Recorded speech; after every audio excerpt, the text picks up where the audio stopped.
Hello everyone, and welcome to the Act 17 Apologetics weblog. This is our second installment.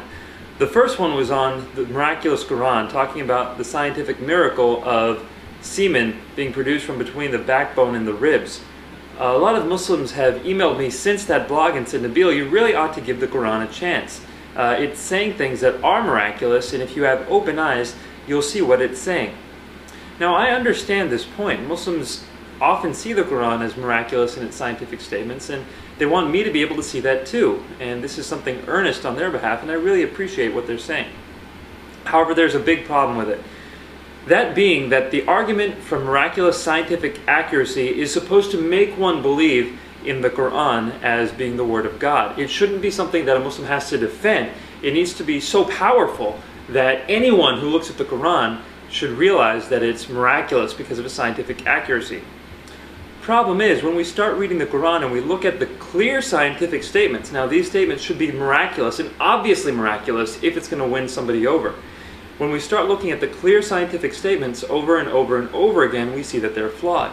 Like I said in the last blog, sperm and semen does not come from between the backbone and the ribs. This is what it obviously seems to say, and in order to defend this statement as scientifically miraculous, Muslims have to come around with alternate interpretations. This is not something that someone just reading the Qur'an would do if they're trying to see if it's from God or not. Another example of this is, for example, the comets. It says that stars are actually missiles to attack at demons, and this, to one reading the Qur'an with non-biased, objective views, is seen to be something other than an actual star. It sounds like Muhammad is talking about a meteor or a meteorite. Now, when over and over and over again we see that the clear statements need to be vastly reinterpreted in order to be scientifically miraculous, someone like me is just left saying, well, why in the world should I conclude that this is scientifically miraculous? The only way to even make it scientifically coherent is by taking the words and interpreting them to mean something other than what they obviously mean. Let me put this another way. If someone said, hey Nabeel, look at this book. It was written by a psychic 100 years ago, and everything that is said in there has since come true. Therefore, this psychic must have truly had psychic powers.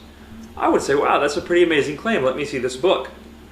Then if I read it and I see over and over and over again, claims were made that just do not sound accurate. And I say, well, this doesn't sound accurate. And the person responds by saying, aha, well, you need to interpret it to mean this. And he starts giving me a long series of interpretations. That to me, at the end of the day, would have me say, okay, I can see why you believe what you believe. I don't think you should believe it. I certainly don't believe what you believe. I don't have any reason to reinterpret the text as much as you do. The same goes with the Qur'an. For the Qur'an, people say it is so scientifically miraculous, and I say, show me that, and I take a look at it, and I don't see any scientific miracles. All the clear statements over and over and over again are flawed, and when I bring these up with Muslims, they say, oh, well, allow me to explain it to you. Well, there's no persuasive power there. It's not persuasive at all. Don't forget, the argument from miraculous scientific accuracy is an offensive argument. It's an argument to try to bring someone towards Islam. However, at the end of the day, it simply does not work in that regards. The only way it does work is for keeping people within Islam. If people in Islam are trying to make their Qur'an sound miraculous and they're looking for ways, they will reinterpret things in order to make them sound miraculous, and that's understandable.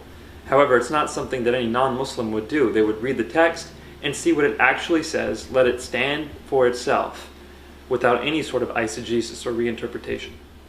Well, this has been an impromptu response to some people via the webcam. Hopefully these blogs are going well. Please keep us posted, let us have your comments, and we look forward to responding. Next, we'll be talking about more embryology, specifically embryos being first bone, then clothed in flesh. We'll talk about this from a scientific perspective and see if this claim is scientifically miraculous. Thank you very much, and may God bless all of you.